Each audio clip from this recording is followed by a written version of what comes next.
Hey everybody, it's me, Ari with Aries Brows, coming to you guys with a little bit of information. So I get a lot of new incoming clients and they want to receive a touch-up on their eyebrows, but they have received services from another artist. And this is really common, especially if you've been in permanent makeup and you've been around for a lot of times.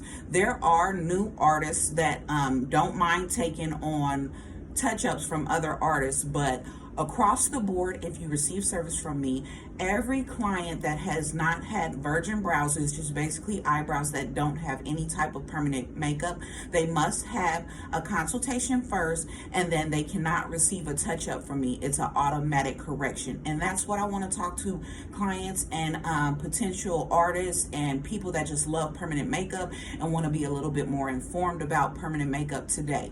So a lot of people wonder why, if they have received service from another artist, if they feel like their eyebrows look okay, why can't they just receive a touch-up from another artist? So there are tons of reasons why, and I'm going to talk to you guys about just a couple I like to discuss over the phone or over the email or in the consultation before I even try to attempt to correct someone else's eyebrow. You cannot do a touch-up on someone else's work. So if you see someone's eyebrows and they just come in and they say they want to touch up, number one, do not take them if they have not received a consultation, because they can come in and their eyebrows can be something that is not correctable. So you don't want to take someone's money like a deposit and then they come in for servicing and you feel like you're forced to service them and you really can't service them. In the end, there won't be good results. And then I feel like if you touch them,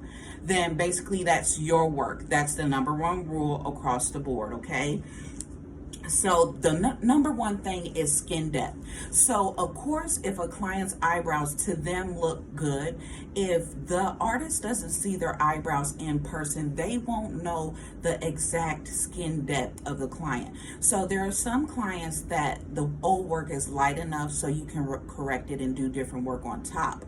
But if the client has received permanent makeup from a previous artist and they're either putting the pigment into the dermis, or it's implanted in the dermis or sitting right on top of the dermis and then the epidermis has grown over, you can't do correct microblading or micro shading on that client, because at that point that's a tattoo eyebrow. It's not microblading or micro shading. It's something that's implanted in the skin, and it doesn't matter how much you do the permanent makeup. If permanent makeup is done properly on the eyebrows, basically microblading or micro shading, over time it should fade, and if the client doesn't want it anymore, they don't have to have it anymore. But if the skin depth was done wrong and the client has received permanent makeup and a layer of skin has grown over that pigment, a lot of times it's very discolored. It's either green or it's a bluish looking color or it's a reddish looking color, and that's really just the light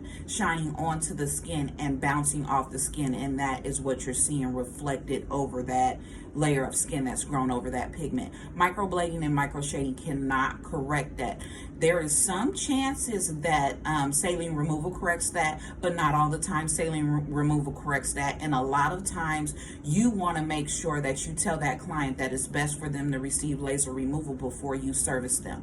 So that is one of the biggest reasons why, if a client has received service from someone else, you want to make sure that they receive a consultation before you attempt to service them, or you take payment for a service. Now, you can do a consultation, you can have free consultations or you can have paid consultations, but you don't want to take money for a service for a client and you're not sure if you're able to service them, okay?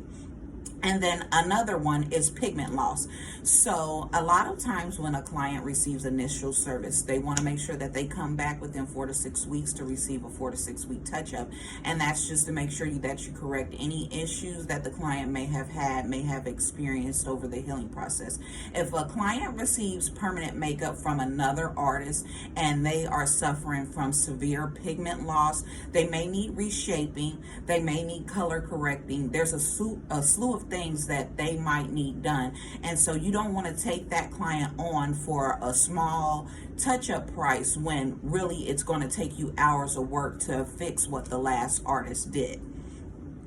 Another thing is shape error. So a client may feel that their eyebrows look great. They just want a refresher. That's a lot of times what they'll call and say, I received my permanent makeup from this state or that state. I'm no longer local to the artist anymore.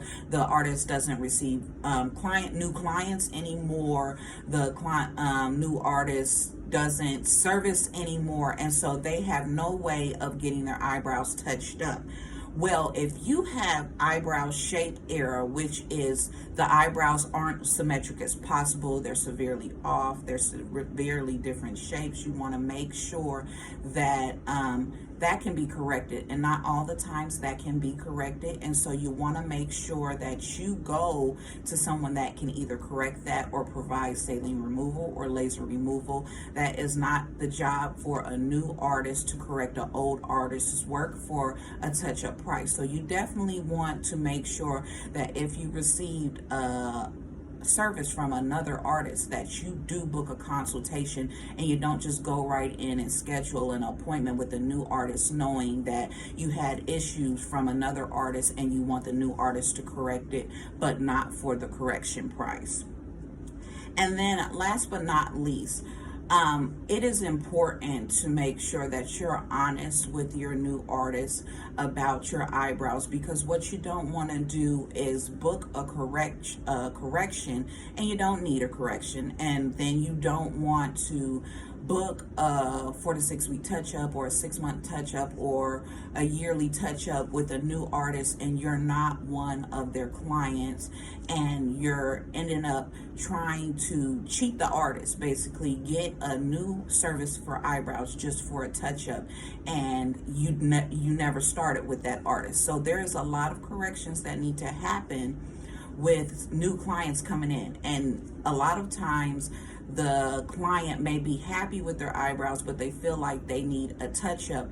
But when the artist gets to their eyebrows, there's a lot more work that needs to be done. So you don't want to put the artist in a situation where they're scheduling you for a 4 to 6 week touch-up and you received artwork from somewhere else on your face, and it ends up, instead of it being an hour and 30 minutes or 2 hours, it's a 3 to 4 hour job, and you're expecting to pay $75 or $100 or $200 depending on your location. So you definitely want to make sure that if you have received prior work from another artist, that you schedule a consultation with the new artist that you want to go to, because you want to make sure that you're paying the right price. You want to make sure that your eyebrows are correctable, and you want to make sure that you receive the best service moving forward. So you don't want to try to book an appointment to get your eyebrows corrected and you have skin depth issues, because with skin depth issues,